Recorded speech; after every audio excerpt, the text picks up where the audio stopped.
A mechanic in Osaka was asked why he'd never replaced an engine in 30 years of work. He didn't say better oil. He didn't say better parts. He said, "We fix the conditions that cause failure. You wait for the failure itself." That one sentence explains everything, because the difference between a Japanese engine that runs 600,000 miles and a Western one that doesn't make 200,000 isn't luck. It isn't the car. It's three specific things. Things the Western automotive service industry has very little financial incentive to teach you. Here's what they are. The system nobody talks about. Let's start with the uncomfortable truth. The Western automotive service model is built around reaction, not prevention. You feel a symptom. You bring the car in. They fix the symptom. You pay. Repeat. That's not a conspiracy. It's just economics. A quick lube shop makes money when you come in. A dealership service department makes money when something breaks. None of those businesses profit from an engine that quietly runs 600,000 miles without incident. Japan built something structurally different. Every 2 years, every vehicle in Japan goes through a mandatory inspection called shaken. Rigorous. No exceptions. Pass it or the car is off the road. What that system creates isn't just compliance.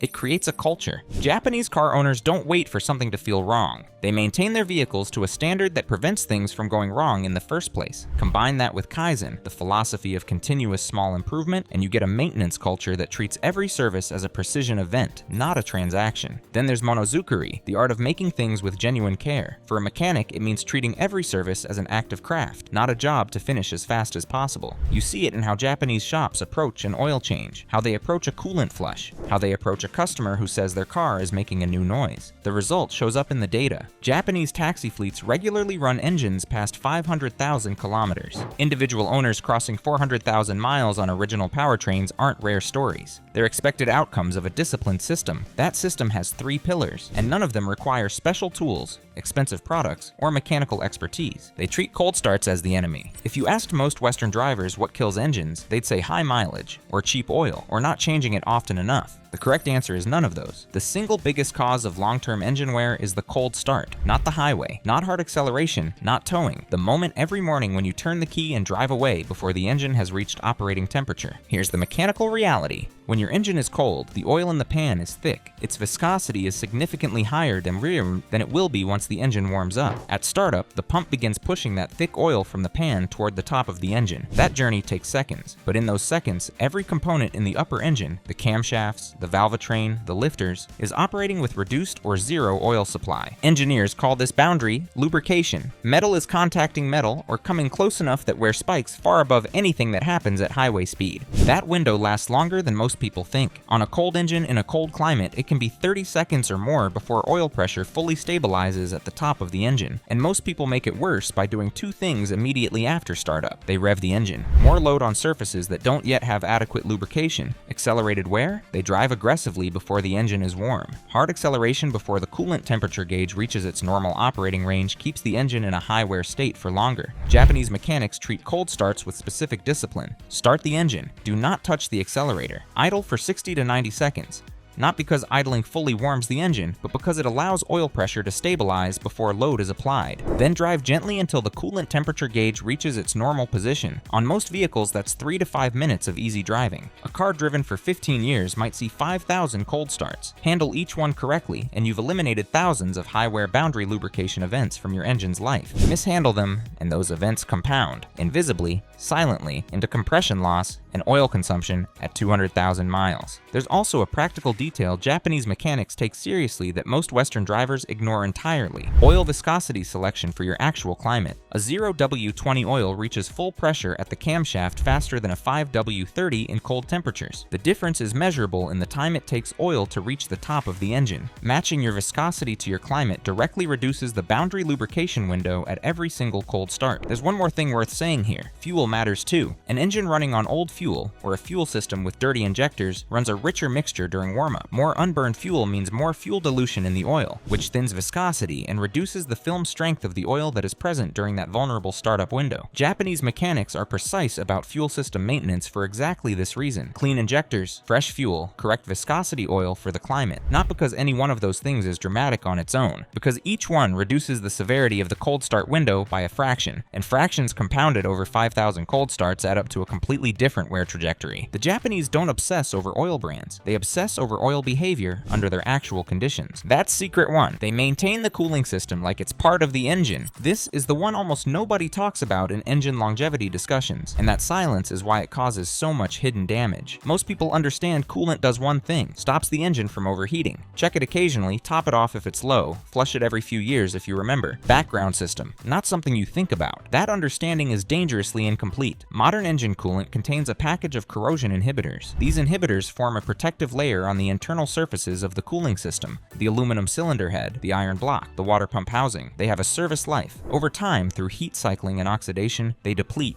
When they're depleted, the coolant becomes chemically aggressive. It starts attacking the surfaces it was designed to protect. The result is internal corrosion, metal particles circulating through the cooling system, pitting on cylinder head sealing surfaces, degradation of gasket contact areas. In severe cases, electrolytic corrosion eating through aluminum components over years of neglect. None of this is visible from the outside. None of it triggers a warning light: the engine runs fine, until the head gasket fails at 180,000 miles and the mechanic tells you the engine is ruined. Japanese maintenance culture treats coolant service as a precision interval. Full flush and refill every 2 years or every 40,000 kilometers. Not a top-off, a complete drain, flush, and refill with the correct coolant specification. They also check 2 things that most Western service shops never look at: coolant color.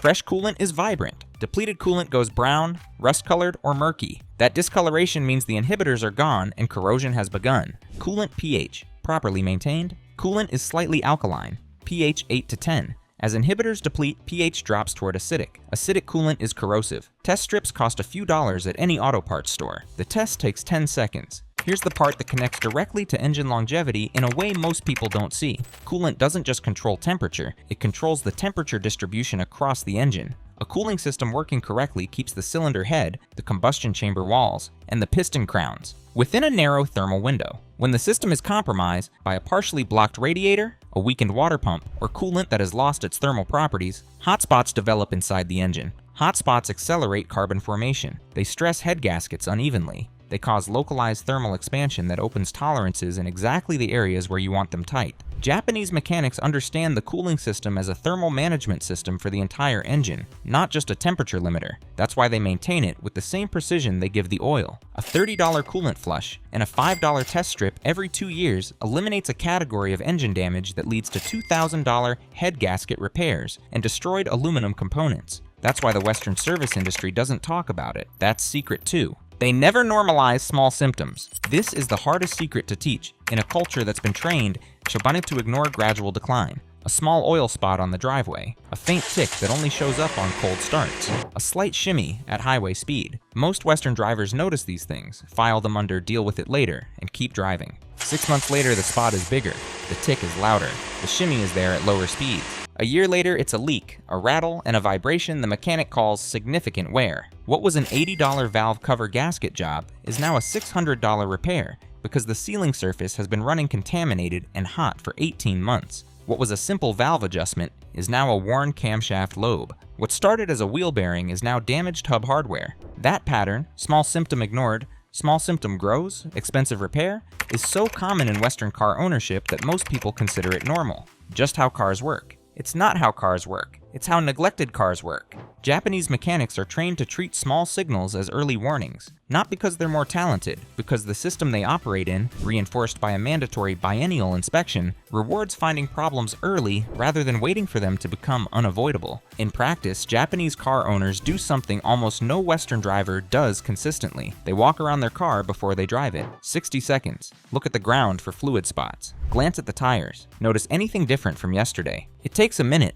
It catches things at the stage where they're still cheap. 3 specific symptoms Japanese mechanics flag immediately. Symptoms Western drivers routinely ignore for months. Any new fluid spot under the car, identify it. Oil, coolant, transmission fluid, and brake fluid look and smell different. Know which one. Address the source. Any new noise that appears and stays. A noise that appears once and disappears is often nothing. A noise that appears and remains, however subtle, is a signal. Find it early. Any change in how the car starts. Engines that are healthy start consistently. A cold start that suddenly takes longer, or an idle that hunts after startup, is telling you something. Pay attention. There's a practical tool for this that costs nothing. Start a note on your phone called Car. Every time you notice something new, a sound, a drip, a feel, a change, log it with the date. Even if it seems minor, This does two things. It forces you to actually register the symptom instead of filing it away mentally as deal with later. And it gives any mechanic you visit a timeline that transforms diagnosis from guesswork into precision. A mechanic who knows this ticking started 6 weeks ago, shows up on cold starts, goes away after 2 minutes, can identify that symptom in minutes.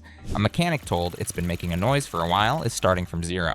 Information is part of the maintenance system. None of these require mechanical expertise. They require attention, and attention is free. That's secret 3. Why oil chemistry is the 4th variable nobody mentions. The 3 secrets cover behavior: how you start the car, how you maintain the cooling system, how you respond to symptoms. But there's a 4th variable that runs underneath all 3, one that Japanese mechanics understand at a level most Western drivers never reach. It's oil chemistry, and specifically, it's understanding that modern engine oil is not just a lubricant, it's a chemical system with a finite service life. Inside every bottle of motor oil is a blend of base oil and an additive package: detergents that keep surfaces clean, dispersants that hold contaminants in suspension, anti-wear additives that protect surfaces under pressure, oxidation inhibitors that slow chemical breakdown, and viscosity modifiers that help the oil maintain its flow characteristics across temperature ranges. All of that chemistry degrades. Heat breaks down oxidation inhibitors and viscosity modifiers. Fuel dilution thins the base oil and reduces film strength. Combustion byproducts introduce acids that attack metal surfaces. Over time, even a full synthetic oil becomes depleted. Not suddenly, gradually, but it happens. The additive package protecting your engine at mile 1 is not the same additive package in your oil at mile 8,000. Most people know oil needs to be changed. Fewer people understand that the oil change interval needs to match their actual driving conditions, not the maximum number printed on a sticker. Short trips, stop-and-go traffic, cold climates, turbocharged engines.